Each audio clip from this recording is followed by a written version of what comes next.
হলুদ এটি আমাদের রান্নাঘরের প্রধান একটি মশলা, যা কিনা আমাদের বাপ দাদার আমল থেকে পূর্বপুরুষরা যুগ যুগ ধরে এই হলুদ তরকারির মাধ্যমে মশলা হিসেবে খেয়ে আসছে, আমরাও খেয়ে আসছি। কিন্তু এর উপকারিতা কি আমরা অনেকেরই অজানা। আর এই অজানা জিনিসটি জানার জন্যই আমার আজকের এই ভিডিওটি। দর্শক, আমি হাকিম মোহাম্মদ রিয়াজুল ইসলাম, তিব্বিয়া হাকবিয়া ইউনানি মেডিকেল কলেজ, ঢাকা। আপনাদের মাঝে আজকে আমি আলোচনা করব হলুদ সম্পর্কে। হলুদ এটি বহু পরিচিত একটি মশলা। এর ইংরেজি নাম টারমারিক এবং এর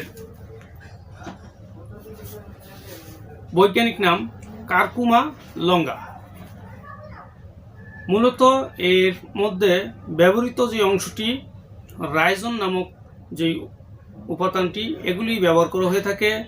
এর গুরুত্বপূর্ণ কার্যকরী উপাদান এর মধ্যে যা বিদ্যমান আছে, কারকিউমিন নামক এক ধরনের উপাদান এর মধ্যে বিদ্যমান এবং টারমেরন নামক উপাদান এর মধ্যে রয়েছে।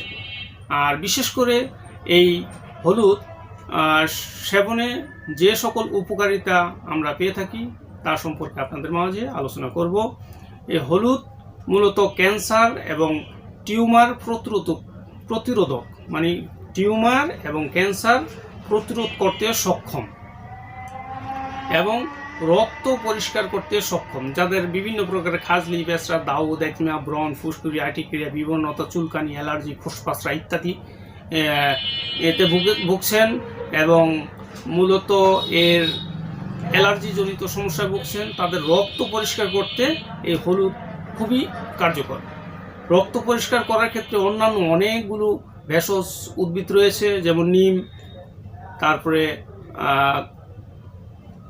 কাঁচা হলুদ, তারপরে মেহেদি পাতা, সোনা পাতা, রেউচিনি, কালো কাসুন্দে, তুলসী, তেওরিমূল, গোলাপ ফুল, নীলকণ্ঠী, অপরাজিতা, নাকদলা, শাপলা ফুল, এমন বেশ কিছু উপাদানের সমন্বয়ে ঔষধ তৈরি করে এই ইউনানি চিকিৎসা পদ্ধতির মধ্যে যেমন সাফি সিরাপ তৈরি করা হয়। এই ওষুধটি সেবন করলে শরীরে রক্ত পরিষ্কার হয়, রক্ত পরিষ্কার হলে চর্মরোগ বা খাজলি পেঁচড়া দূর হয়ে যায় ইনশাআল্লাহ।